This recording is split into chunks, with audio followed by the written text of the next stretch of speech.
this corner, one of the most pitiless landscapes in the world, the arid Australian outback. In this corner, one of the most resilient survivors in the world, the red kangaroo. With skills shaped by millions of years of evolution, this time it's brought a knockout punch, a devastating drought.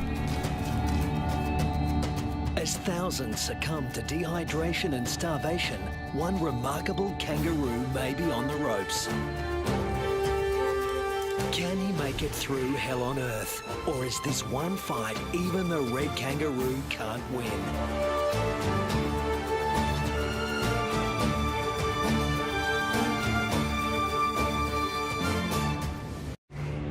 Australia, the oldest continent on the planet. Almost 3/4 of it looks like this. At its centre, it gets 5 inches of rain a year.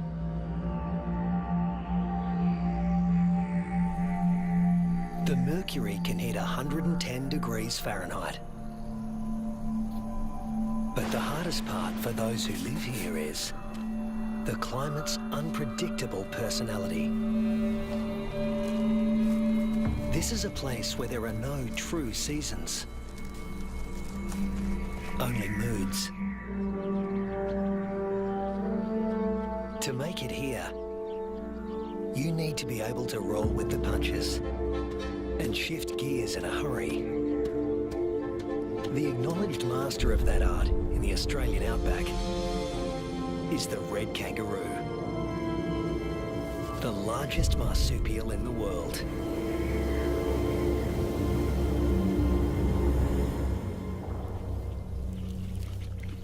This female is pregnant.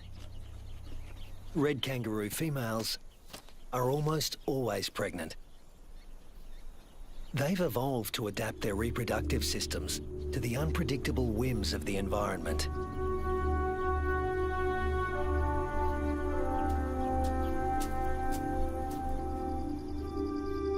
At any given moment, a female can have 3 offspring to care for, each at a different stage of development.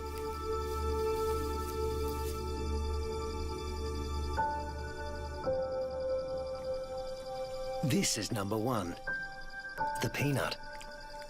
After 33 days developing in the womb, the newborn emerges as a blind, hairless, pink creature, roughly the size of a peanut. We call him Rusty. There's virtually no sign of the powerful hind legs we all associate with the kangaroo. He uses his arms to make the grueling trek up the belly to his mother's nipple, guided solely by instinct and smell.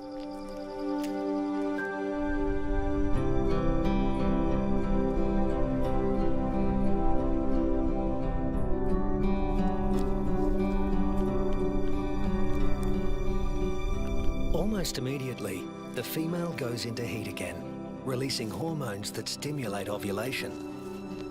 Once fertilized, the mother's endocrine system puts the development of this new embryo on hold. That's number 2.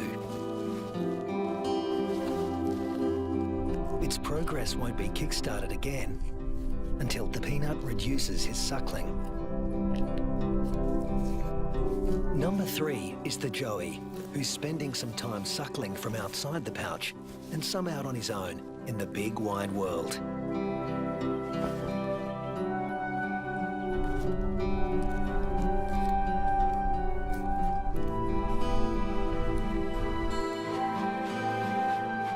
The female is a living assembly line of young at various stages of development. But when times are hard, the system has to be ruthless. She will cut off nutrition to the peanut in her pouch, and when it dies, she'll restart the embryo's development to take his place.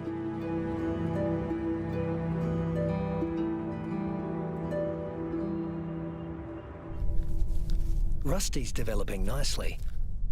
He's beginning to resemble something like a baby kangaroo.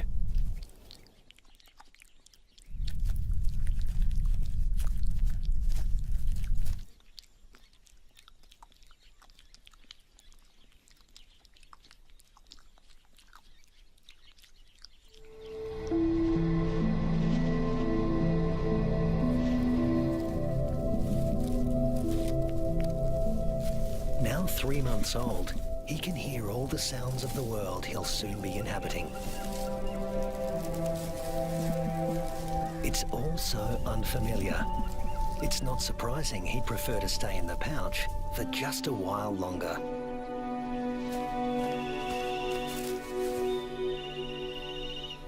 There's plenty of...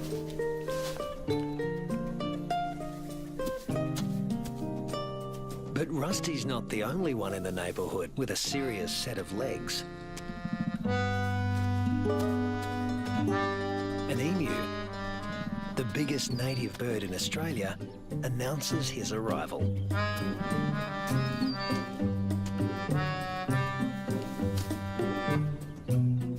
His skirt of feathers absorbs 80% of solar radiation, leaving the skin underneath cool. And this dad needs a cool head. In the emu world, dads take on all parental responsibility. The chicks will be under his wing for 18 months. Not exactly the red kangaroo way. Males are pretty much deadbeat dads. They leave as soon as the young are conceived. Rusty also still relies on his mother for food and protection, so he tends to stay close. But apparently he's also got an independent streak. Maybe there's even more fun out there. Soon he leaves the rest of the mob and is in uncharted territory. Not a good place for a baby kangaroo to be.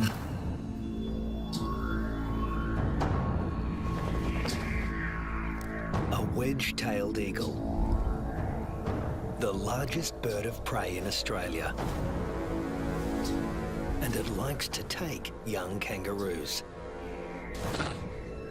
Mum realises she doesn't know where Rusty is.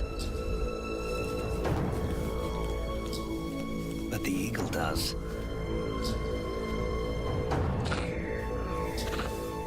Rusty's big ears and instincts tell him something's not right, but he's too young and inexperienced to know what it is.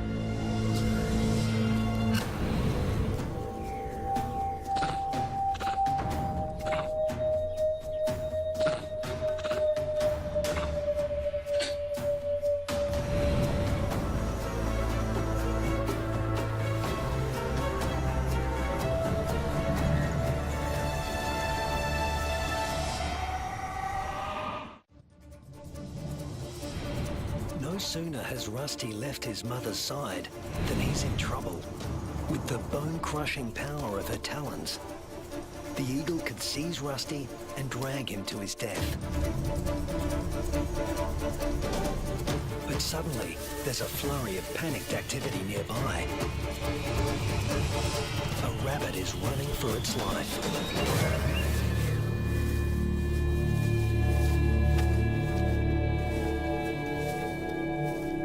Luckily for Rusty, there was easier prey to be had. This time,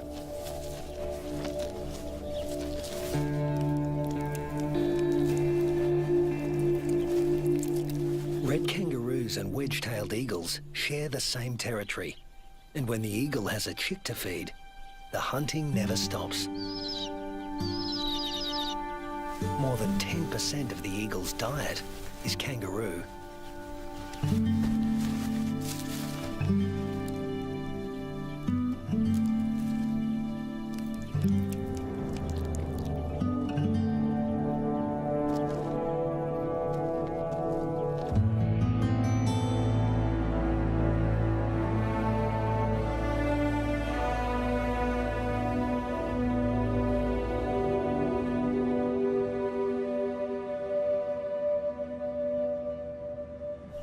Rusty is now 8 months old and a full-fledged joey, a juvenile that spends all his time outside the pouch.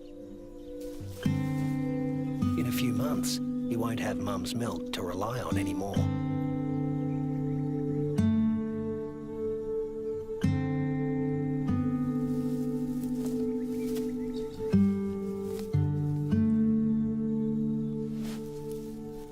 mother will start tapering off his milk supply because there's another bun in the oven and it needs the nutrition. Mum's body now produces two totally different types of milk. A more dilute one for his tiny sister and a richer one for him. Each dispensed from its own nipple.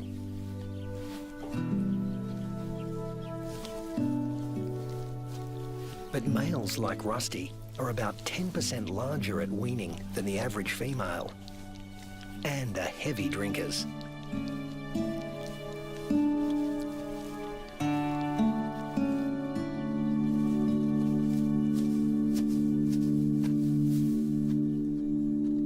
This is the kangaroo version of tough love.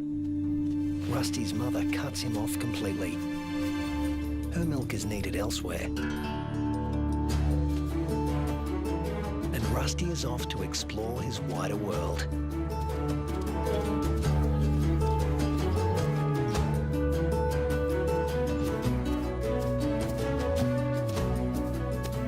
Before long, he happens on another group of kangaroos. These are grey kangaroos, smaller than reds and more suited to areas where the climate is relatively predictable. They don't conserve water as well as reds and prefer the shade of the wooded areas on the desert's edge. Rusty is apparently a new experience for them as well. It's like a get-together with distant relatives you've heard of but never met. Slightly awkward.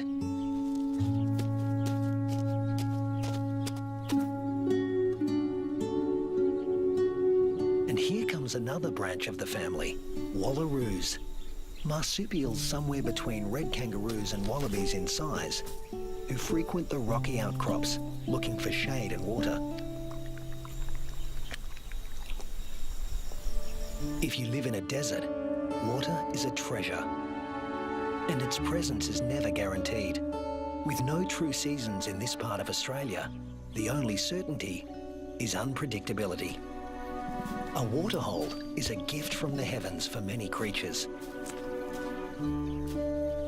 Emus, reds and wallaroos all gather to drink. But the relentless sun is turning the mud around the waterhole into clay, laying traps for the unwary. Rusty is not driven by the same intense thirst as his grey cousins. Reds have a kind of super kidney, which concentrates their urine, so they hold on to more water. While the greys have to drink more regularly. Their thirst sometimes drives them to unwise decisions.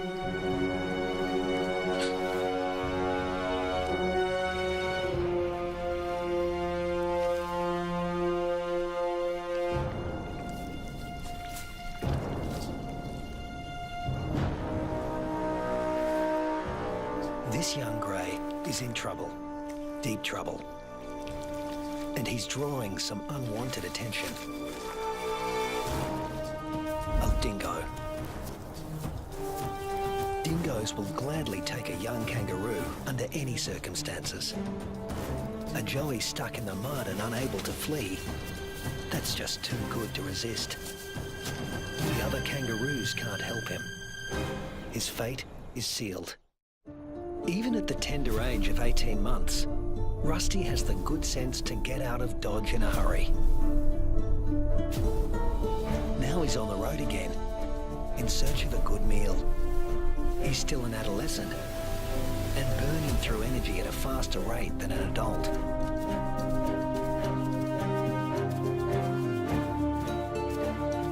Kangaroo mobs can number in the hundreds, but this one is relatively small.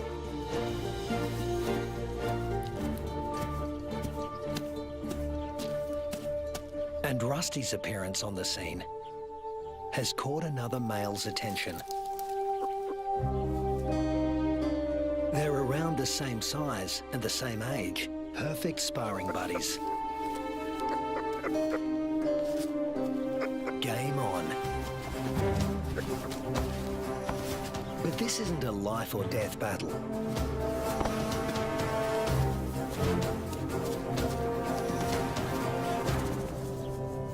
What they learn here will be crucial in later life, when the stakes are higher.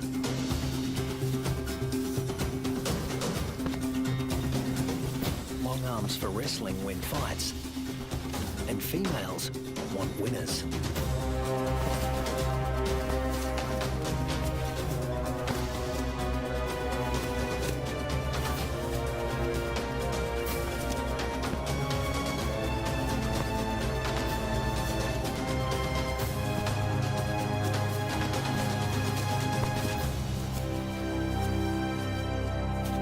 Rusty doesn't come out on top this time, but the boxing experience is invaluable. At this age, the learning curve for a kangaroo is steep and full of surprises. A sudden rustle in the dry grass spooks the gang he's hanging out with.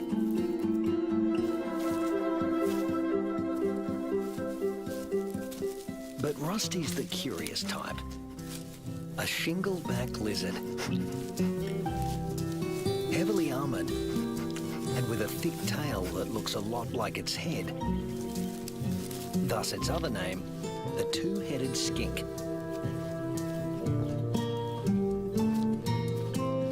Rusty wants to know what he's supposed to do with this. Make friends? Try to box with it? Eat it? The lizard doesn't seem suitable for any of these activities. And Rusty eventually gives up on the relationship.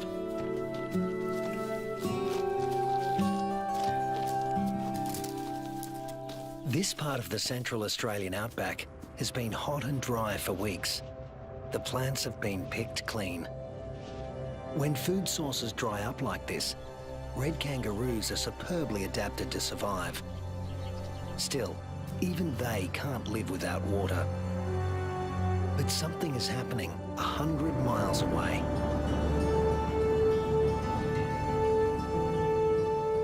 Where the sky has opened up and torrential rains are soaking the parched earth.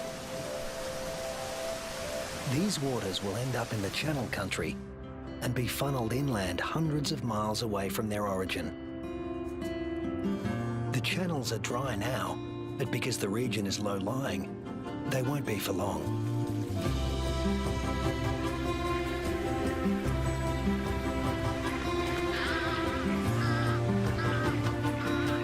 And what was once an arid wasteland begins to revive.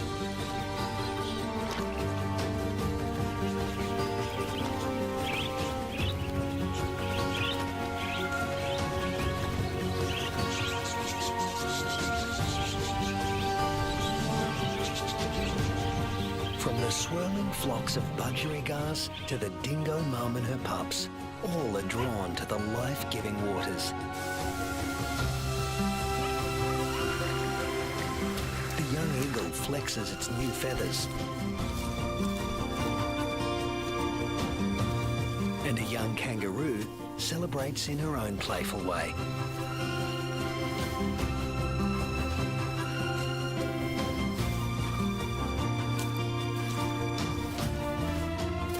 Emus are water guzzlers, and adults can drink up to 4 gallons a day. Like all emus, the chicks revel in a cooling bath.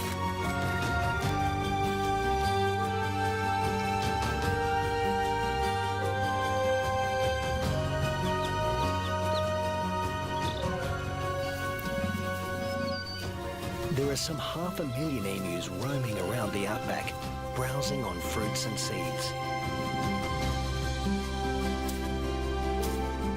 And what's good for the emus is also good for the rest of the ecosystem.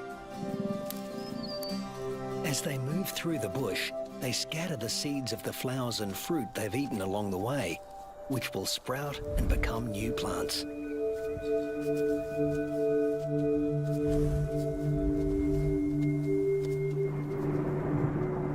The weeks turn into months. Rusty Red kangaroos are built to get where they want to go.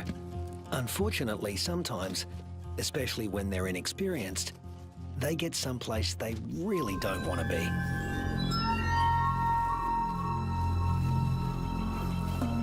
The inland taipan is the most toxic snake on Earth. There's enough venom in one bite to kill 100 full-grown men.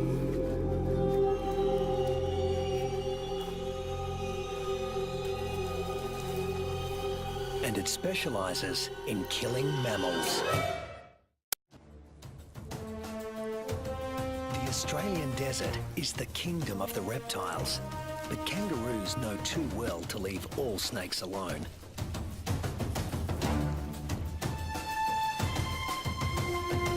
Brown snakes kill more humans than any other snakes in Australia.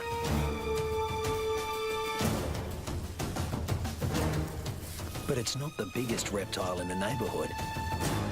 This is. The parenti, reaching 8 feet long, venomous and fast on its feet. A large parenti will eat a small kangaroo. But today, it's got its eye on an eastern brown snake.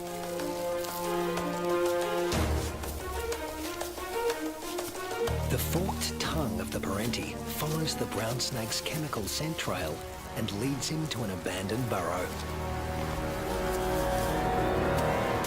A burrow with only one entrance. With a parenti in the picture, a sanctuary can easily become a death trap.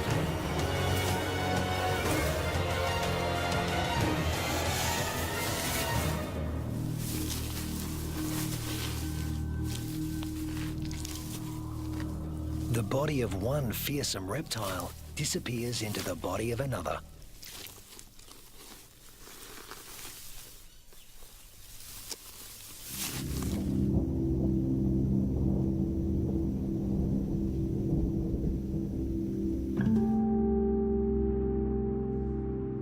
The months roll on, and Rusty has grown in both size and experience. He weighs 150 pounds now and has dozens of sparring matches under his belt. Today, he finds himself with a mob he's met before. The one with the tough male who intimidated him last time.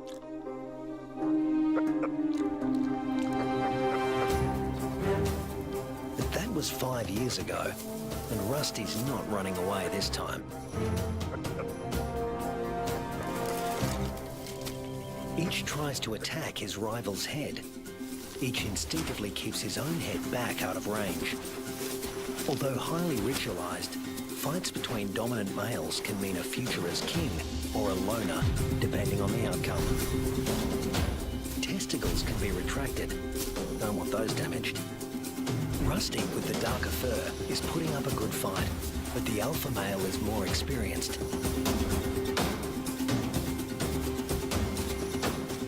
Females don't care who wins, just so long as he's got good genes. But Rusty is younger than his opponent and in top fighting form.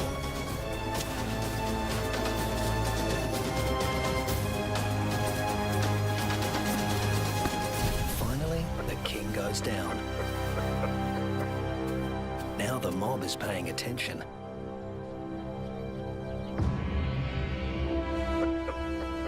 Rusty's the top male now, and to the victor go the spoils.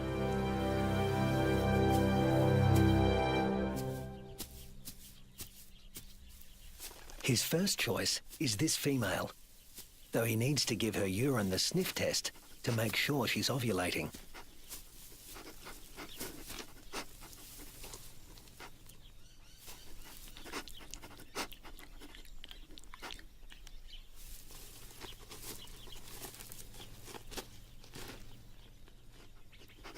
She's ready.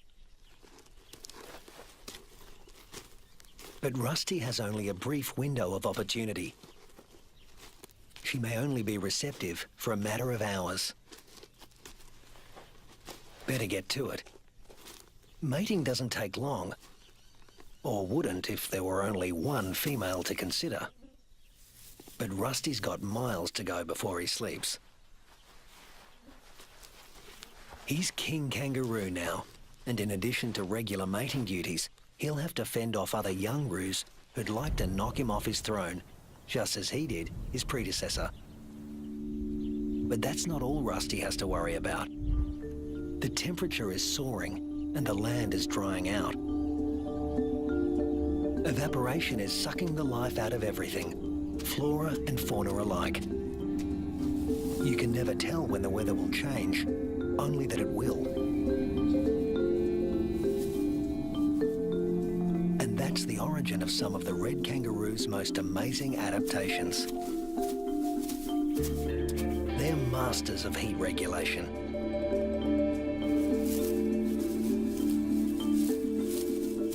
The fur on their backs reflects about 30% of incoming heat and keeps their skin cool, the blue parts of this thermal footage. Spreading saliva over their forearms cools the blood, which has been brought close to the skin surface via a dense cobweb of capillaries.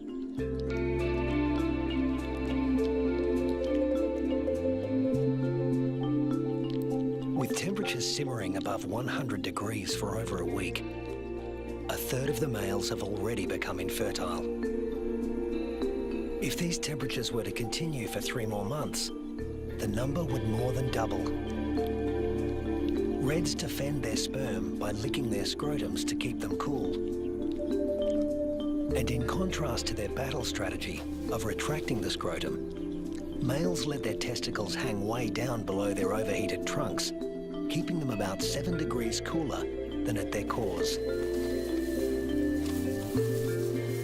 The sand, even a few inches down, is cooler than at the surface.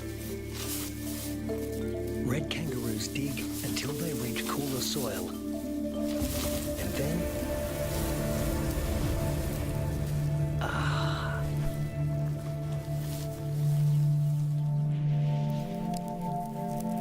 It hasn't rained in months now. The dry, dead grass offers Rusty no nourishment. But then... Unfortunately, these are dry electrical storms. No rain will come from them. But something else will. Something worse than hunger.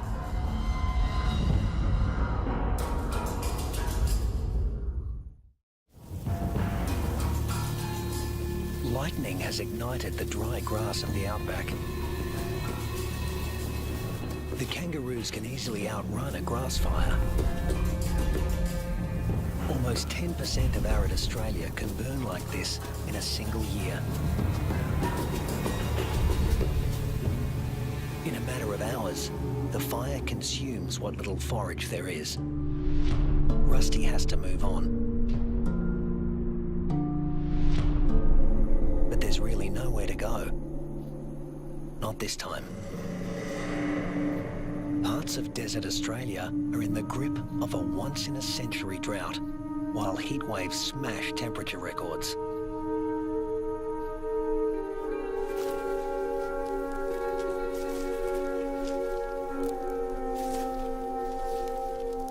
Nothing that lives here has ever experienced anything like it, Rusty included.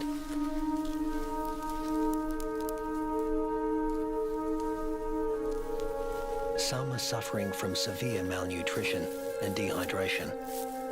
But if anyone can survive this, it's a red kangaroo. Human bodies are about 60% water. Rusty's is over 70%. Even in a heat wave like this, he can survive levels of dehydration that would kill most humans.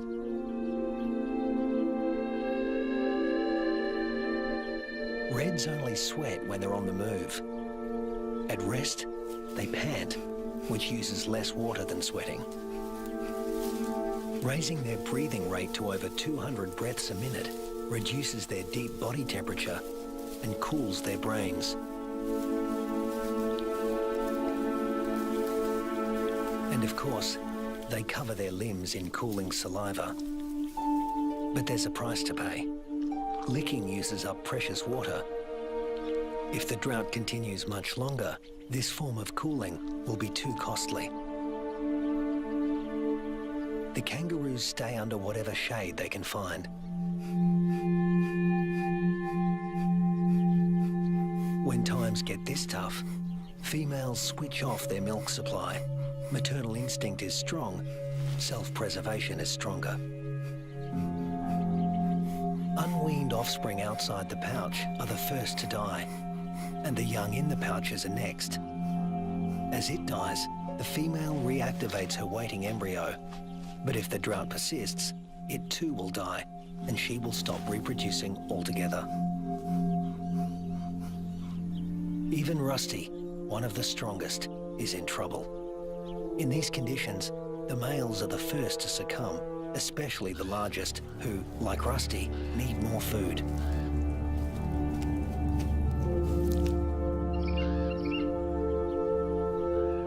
The demise of the red kangaroos is the wedge-tailed eagle's bounty.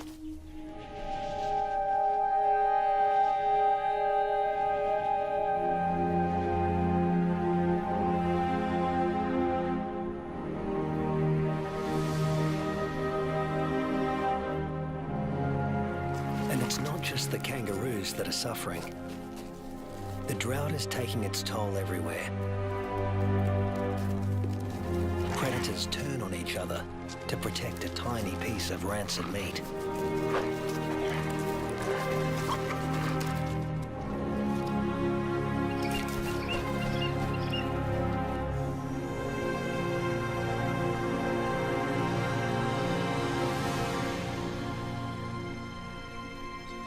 This is the last remaining waterhole.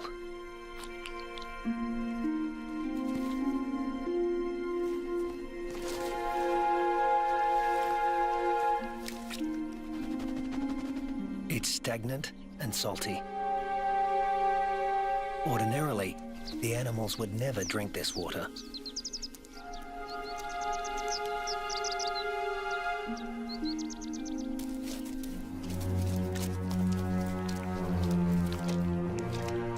But desperation drives them.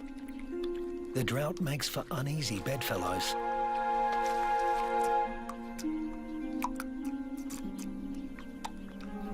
This is a sign of things to come. Heat waves in Australia are becoming hotter and more frequent.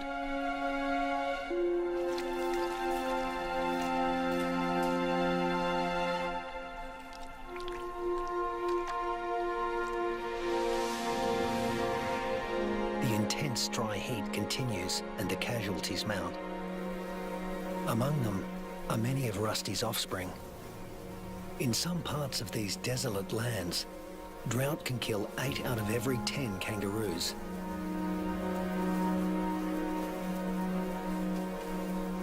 But Australia's desert inhabitants are a resilient bunch. After all, these may have been the hottest temperatures for the last 100 years.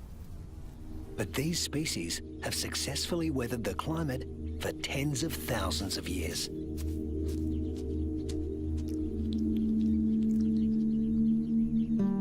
And Rusty is still here, conserving his energy and biding his time.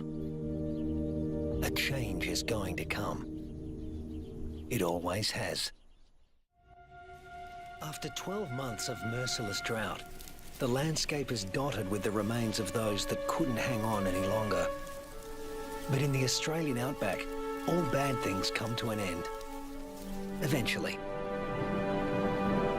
Thunderclouds are gathering in the distance. Rusty seems to sense a change in the weather. Somewhere there is rain, and where there is water, there will also soon be food. He just has to get there.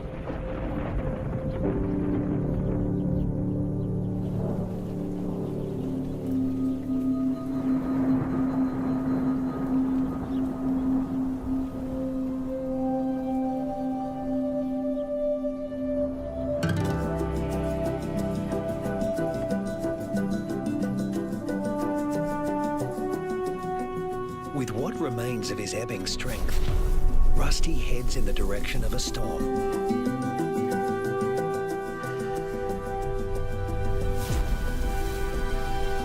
As do the other red kangaroos that have made it this far.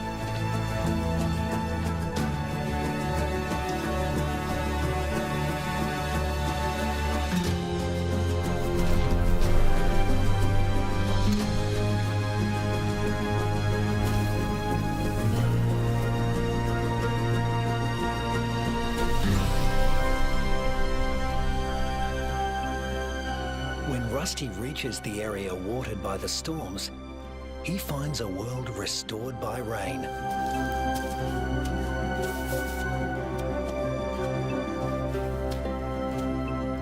Plenty to eat, plenty to drink.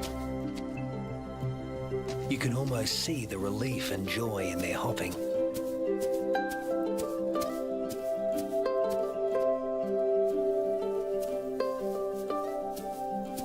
They will stay here and take in the nourishment.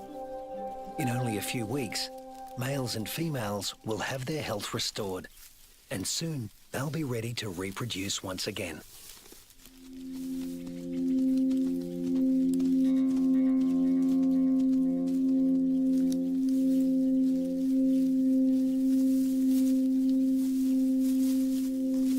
But before that can happen, they have to make it through this.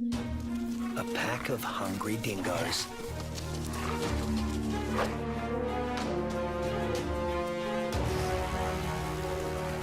Hunting in a pack more than doubles a dingo's success rate. Normally, they go for the weakest kangaroos in the group. But a pack of this size can take down something bigger. Something like Rusty.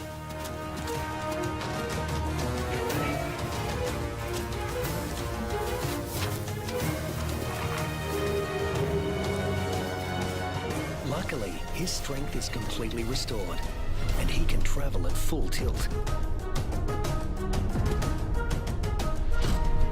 Rusty doesn't accelerate by bounding faster, but by bounding further.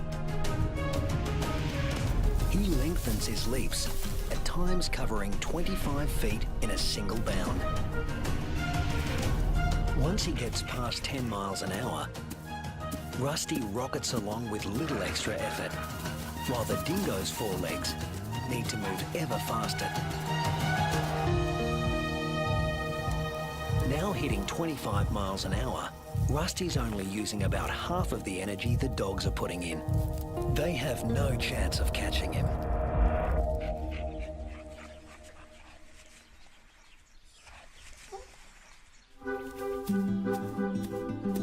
Now Rusty can turn his attention to replacing the offspring lost to the drought.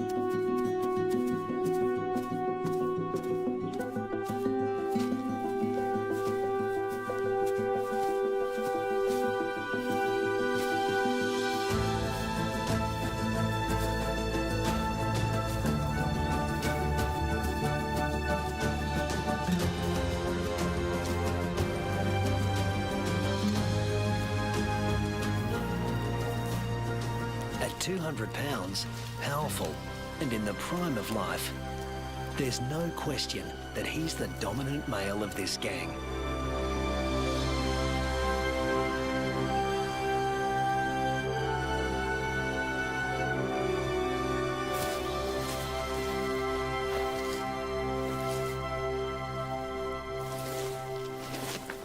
The young he fathers will need an advantage to survive a world as harsh and unpredictable as this one.